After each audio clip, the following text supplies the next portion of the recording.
Hello friends, I hope you are well.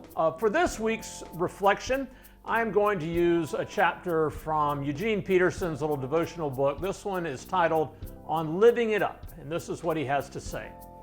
Has life gone flat on you? Is the old zest gone? Has life become, as James Michener suggested, a falling away, a gradual surrender of the dream?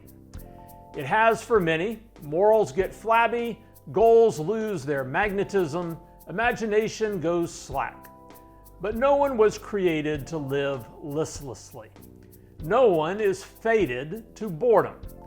God did not design this marvelous creation and invest us with eternal hungers and thirst, with the expectation that we would just sit around and in fatigued voices ask, well, what's next?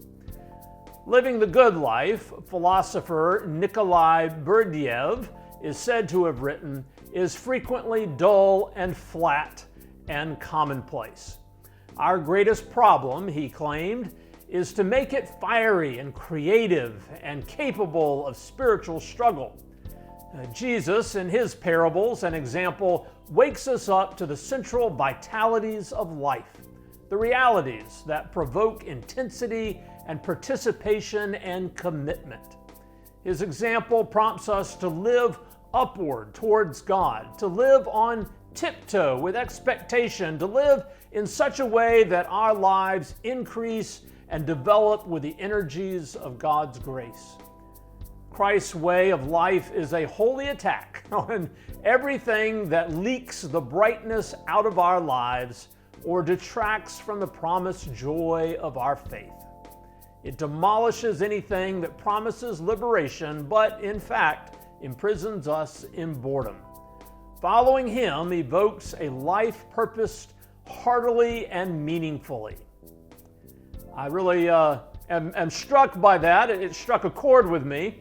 On the one hand, there are certainly times in my life, in my day, in my week, when I like a little downtime. When the day is busy, when I've been going from one thing to the next, I'm getting tired, it is nice to have a few minutes to veg out and decompress. I might scroll through Instagram for a few minutes on my phone or play a few rounds on my Yahtzee app.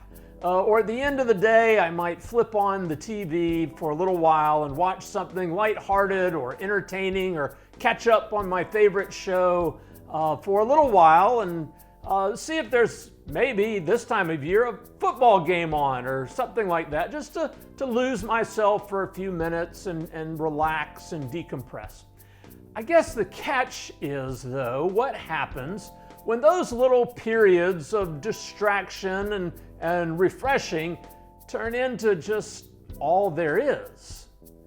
What if watching a show turns into watching 4 or 5 or 6 hours of shows, or watching a favorite news channel for hours that take up a large part of the day, and I'm not really pursuing much else? And I am aware of the term doom scrolling. What a great term.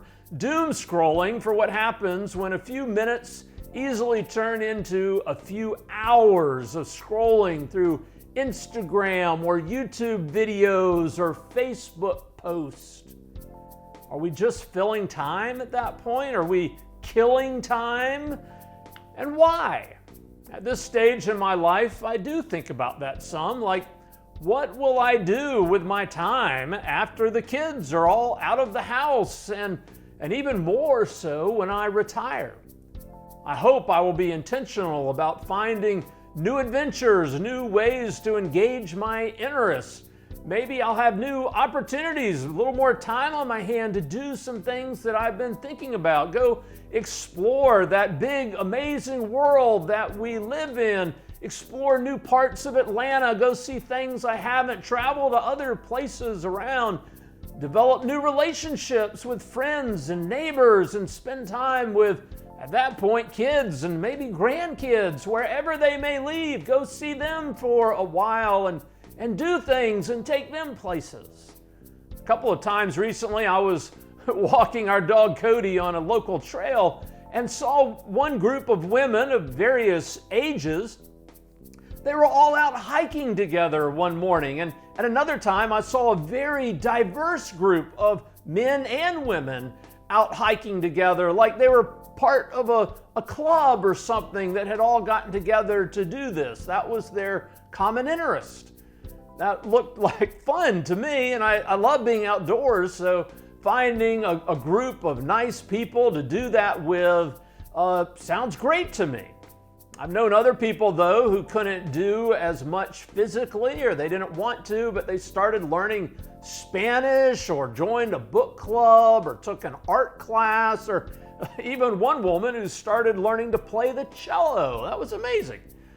So I think Peterson's point is that we have to be intentional about not just killing time in our days and our lives, but about pursuing those kinds of things. We need to stop doom scrolling and turn off the TV and get off the couch and take the initiative and find the joy that is all around us in amazing people and an amazing world and all kinds of things to explore, and it's all part of God's good creation.